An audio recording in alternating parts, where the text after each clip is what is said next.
This is the Figma, a full landing page spec, hero, offer, proof, the buy path, not a mood board. How do you build a Shopify store from a design like this with little technical background in under 1 day?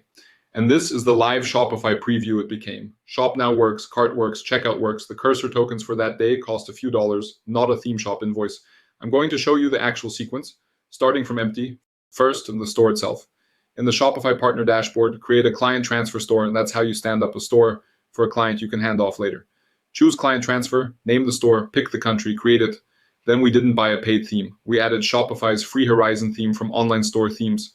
This is what Horizon looks like empty, out of the box, generic hero, placeholder products, no brand yet, nothing from the Figma file.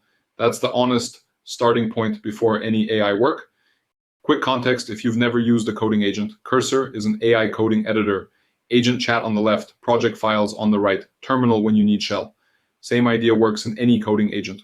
We used Cursor, modes, agent for multi-step builds like this theme, also plan, debug, multitask, and ask. Model, we use Cursor Grok 4.5. Opus class and GPT class work too. Settings, plugins and MCPs connect Figma and other tools. Secrets stay out of chat, Cursor sits in the middle. Figma API in, Shopify admin API or CLI out. The agent reads the design, writes the theme, and pushes it to the store. Before the agent can write a section, connect Shopify so it can push theme files through the API.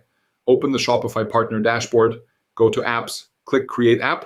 Start from the dev dashboard. You don't need the CLI for this. Type an app name, click create. Now open a version. You'll see the app name, the app URL, and the webhook version. For a theme build, you can leave the URL as a placeholder. Next, the admin API scopes. Paste them as one comma separated list. Write products, write themes, write content, write online store pages, write files, write meta object definitions, write meta objects, read locales, and read legal policies. Every scope needs a comma between it and the next. When the box is accepted, no red errors, release the version. Then open settings. This is where the credentials live. Copy the client ID, copy the secret. Put both in a local NV file. Do not paste them into Slack or into chat. Install is the step people skip. Back on the app overview, installs will still say 0. Select custom distribution.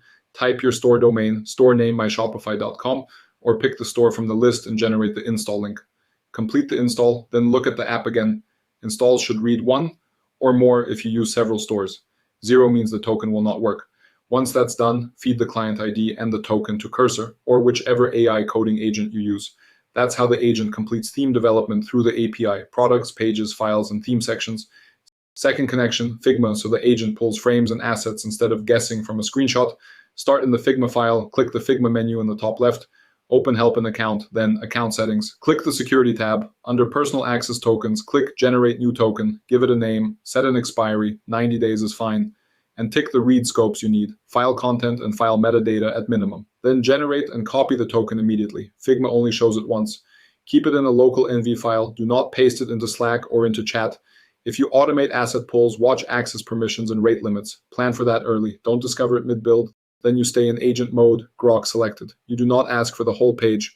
You paste the real build prompt, build the first homepage section from our Figma design into this Horizon Shopify theme. Hero only, liquid plus schema, pull layout and assets from Figma through the API, map headline, media, and shop now. Keep Horizon patterns for mobile and desktop. Press enter. Watch it explore the Figma hero, draft the section files, and start building. That's the move, section by section. Hero first, then proof, then the buy box and FAQ. You're mapping each Figma block to a name section with one job, not copying pixels by eye and not dumping the entire homepage in a single pass. Now the practical learnings are the parts that actually save time. Learning 1, we already covered, connect Shopify and Figma so the agent can write and read for real. Learning 2, use a sub-agent to check iterations before results come back. We did this so the main agent didn't keep compounding small visual mistakes. Think of it as a review step between drafts, not after you've already built on a bad draft. Learning 3, some sections will come back wrong, especially dense modules and edge states. When that happens, don't rewrite the whole page. Isolate the broken section, give a tighter brief, and regenerate just that piece. Learning 4, mobile versus desktop is tricky. Always verify both, not just the desktop canvas in Figma. A layout that looks perfect wide can break on phone, and phone is where most shoppers buy. Learning 5, lock offer data before you chase pixel perfection. Products, price, compare it, guarantee what's included, then theme polish. A pretty theme on messy product data is just a demo. It won't survive launch. Back to the shopper view and prove the buttons actually work.